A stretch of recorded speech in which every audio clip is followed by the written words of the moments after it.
Salut à tous. Avant de commencer, attention, spoilers. Je vais vous présenter un film de super-héros américain policier et dramatique appelé Slate. L'histoire se déroule autour d'un jeune magicien de rue nommé Bo Wolf.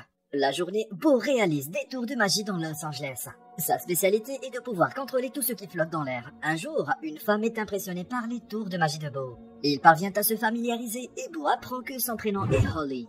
Lorsqu'elle lui demande comment il a pu réaliser ce tour, Bo reste silencieux car un magicien garde toujours ses tours de magie secrets. Et il sait qu'il ne doit jamais faire les mêmes tours encore et encore.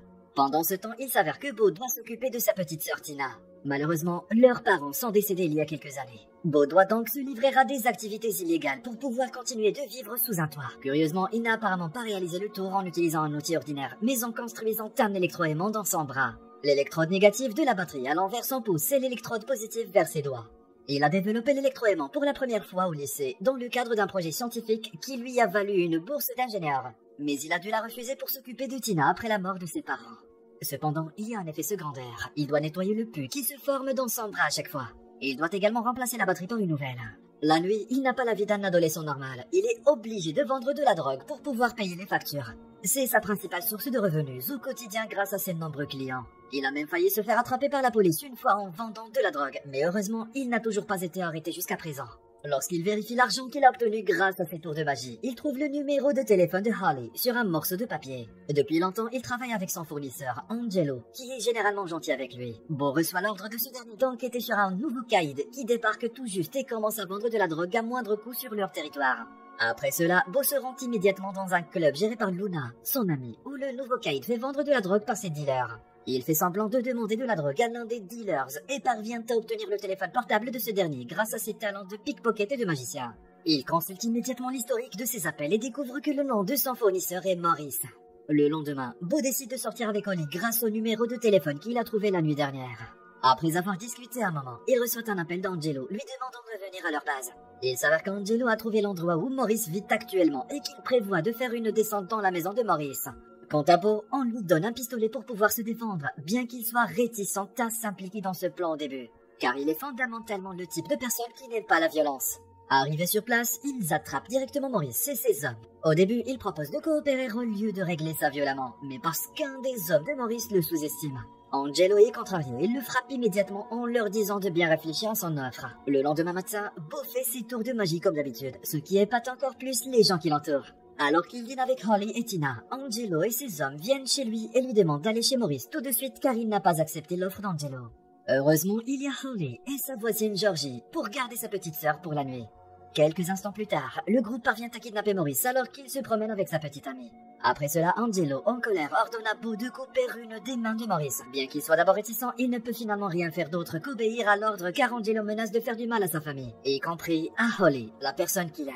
Ainsi, Maurice hurle de douleur de façon hystérique et Bo quitte les lieux, incapable de se rendre compte de ce qu'il vient de faire. Grâce à sa bravoure, Angelo lui donne de nombreux paquets de drogue. Après avoir montré la drogue à Georgie, il prévoit de retirer 15 000 $ sur l'argent qu'il gagne en vendant de la drogue afin que lui et Tina puissent payer la dette restante et quitter la ville en paix. Étonnamment, Bo est capable de vendre la totalité de la drogue en 5 jours seulement. Il peut donc rapidement donner le reste de l'argent à Angelo et lui demande la permission de quitter son emploi. Un matin, après que Holly et Bo aient couché ensemble, elle lui demande ce qui est arrivé à sa main. Dès lors, tous ses secrets sont révélés. Il est profondément inspiré par le magicien de rue qu'il a vu quand il était enfant. Le magicien lui a appris qu'un magicien doit réaliser des tours que personne d'autre que lui ne peut faire. Grâce à son habilité à améliorer ses outils, il parvient à déplacer ou à soulever des objets légèrement plus grands et plus lourds. Par exemple, il peut légèrement déplacer une chaise en fer. Le soir, il se rend à une fête organisée par Angelo. Tout se passe bien jusqu'à ce que Angelo invite Bo à monter à l'étage et découvre que Bo lui volait des paquets de drogue. En conséquence, il menace immédiatement de tuer Bo s'il ne trouve pas 45 000 $ en une semaine pour rembourser Angelo. Bo rentre à la maison avec le visage amoché. Il dit aussi à Holly tout ce qu'il a à gérer. Heureusement, elle continue à le soutenir pour gagner de l'argent. Elle lui donne même le reste de ses économies pour l'aider. En bref, il travaille très dur en vendant le reste de la drogue qu'il possède tout en utilisant ses petites astuces pour gagner de l'argent encore plus vite. Sentant qu'il a encore besoin d'argent, il décide de voler les derniers 9 000 $ à Luna. Juste au bon moment, Luna l'invite à monter dans le bureau principal où se trouve son coffre-fort. Bo en profite pour la regarder déverrouiller le coffre-fort en essayant de mémoriser les codes. Lorsqu'ils veulent quitter le bureau, il lui vole les clés du bureau et fait semblant d'aller aux toilettes pendant un moment alors que Luna sort les premières. Cependant, il déplace la caméra de sécurité en utilisant son pouvoir afin de pouvoir retourner au bureau sans se faire remarquer. Puis il vole l'argent du coffre-fort. Il parvient également à se cacher après qu'un garde soit entré soudainement dans le bureau pour y prendre des affaires. Ensuite, il boit un dernier verre avec Luna, se sentant coupable de l'avoir volé mais soulagé d'être sorti vivant après ce qu'il a fait. Après avoir bu avec elle, la bande de Maurice se trouve comme par hasard au club au même moment. Après l'avoir repéré, ils ont réussi à l'assommer, à le menotter et finalement à le mettre dans le coffre d'une voiture. Heureusement, il parvient à s'échapper en utilisant son électroaimant pour soulever les loquets des menottes et du coffre. Le problème, c'est que Maurice a volé tout son argent en le kidnappant. À minuit, Bowen et sa petite sœur décident d'aller dormir chez le voisin, alors qu'Angelo et ses hommes se précipitent chez Bo pour récupérer l'argent qu'il leur a volé précédemment. Le lendemain, Bo dit à sa sœur de retourner à l'école car il pense que la situation est réglée. Mais il s'avère qu'Angelo a demandé à ses hommes de kidnapper Tina. Il le découvre lorsqu'Angelo le menace à nouveau par téléphone. À partir de ce moment, Bo n'a d'autre choix que de remettre l'argent qu'il n'a pas le plus rapidement possible. En rentrant chez lui, il se souvient soudain de son ancien professeur de sciences au lycée. Il décide alors de se rendre chez son professeur et reprend contact avec lui pour obtenir plus de puissance pour son électroaimant. Le professeur a donc l'idée d'ajouter un oscillateur à rétroaction en se basant sur ses connaissances. Ils ont finalement réussi à améliorer l'électroaimant, mais il prévient Bo que cela peut faire surchauffer les fils qui sont dans son bras. Ses pouvoirs ont depuis atteint leur plein potentiel, tout comme Magneto dans les films X-Men.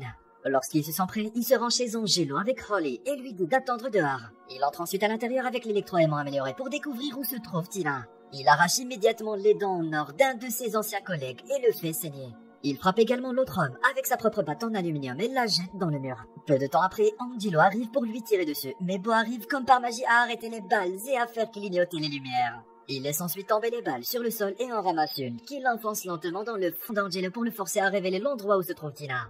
Après qu'Angelo ait dit à Bo qu'elle était avec sa tante, il libère la balle du front d'Angelo et lui donne 15 000 $ avant de partir en colère. Un peu plus tard, il récupère Tina qui se trouve non loin de là, le bras brûlé. Finalement, il choisit de commencer une nouvelle vie paisible avec Holly et sa petite sœur à San Diego. Alors qu'ils se réhabituent à leur vie, Bo continue à faire de la magie de rue avec son nouveau tour et à divertir les gens autour de lui. Ce qui constitue son travail principal, car son bras est maintenant complètement guéri. Puis tout à coup, Holly se fait surprendre par toutes les lumières de la maison qui se mettent soudainement à clignoter toute seule. Elle entre ensuite dans la salle de bain et découvre Bo en train de développer un nouveau tour avec son électroaimant, qui pourrait bien faire de lui un super-héros dans la ville.